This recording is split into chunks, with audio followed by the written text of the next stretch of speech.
5 বছরের অপেক্ষার অবসান। 2019 সালে ভারতের কাছে যুব বিশ্বকাপের ফাইনালে হারের সেই দগদগে ক্ষত অবশেষে মুছে দিল বাংলাদেশ অনূর্ধ্ব-19 দল। এবার শক্তিশালী ভারতকে হারিয়ে এশিয়া কাপের শিরোপা তুলে নিল তারা। এই জয় শুধু একটা ট্রফি জয় নয়, 5 বছরের দুঃখের স্মৃতিকে জয় করার গল্প। 2019 সালের সেই ফাইনালে ভারতের কাছে হারিয়ে শিরোপা হাতছাড়া করেছিল বাংলাদেশ। এরপর 2021 সালের আসরে ভারতের কাছেই সেমিফাইনালে হেরে বিদায় নিতে হয়।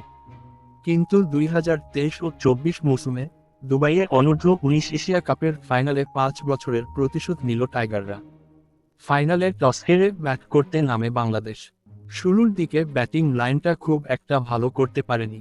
দলীয় 17 রানে প্রথম উইকেট হারায় তারা। রিজান হোসেনের 47 রানের ইনিংস ছাড়া উল্লেখযোগ্য কোনো বড় স্কোর আসেনি। শেষ পর্যন্ত ইনিংসের 5 বল বাকি থাকতেই টাইগাররা অল আউট হয় মাত্র 198 রানে। ভারতের শক্তিশালী ব্যাটিং লাইন দেখে এই লক্ষ্য খুব একটা বড় মনে হয়নি। কিন্তু মাঠে নামার পর টাইগার পেসাররা এক অন্য গল্প লিখলেন। শুরুতেই ভারত দলীয় 4 রানে প্রথম উইকেট হারায়। এরপর ইকবাল ইমনের বিধ্বংসী বোলিংয়ে ভারতের ব্যাটিং লাইন প্রায় ধসে পড়ে। এক স্পেলে ইমন তুলে নেন 3টি উইকেট।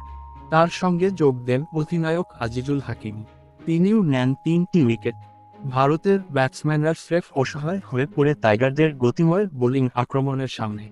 ভারত শেষ পর্যন্ত 35.1 ওভারে গুটিয়ে যায় মাত্র 139 রানে। 59 রানের বিশাল ব্যবধানে জয় তুলে নিয়ে বাংলাদেশ নিশ্চিত করে তাদের দ্বিতীয় এশিয়া কাপ শিরোপা। এই জয় শুধু প্রতিশোধ নয়, ভবিষ্যতের জন্য নতুন দিগন্তের সূচনা। যুব টাইগারদের এই সাফল্য প্রমাণ করে দিয়েছে বাংলাদেশ ক্রিকেটের ভবিষ্যৎ কতটা উজ্জ্বল। অভিনন্দন বাংলাদেশ অনূর্ধ্ব-19 দলকে এই গৌরবময় জয়ের জন্য। গর্বিত বাংলাদেশ, এগিয়ে চল যুব টাইগাররা।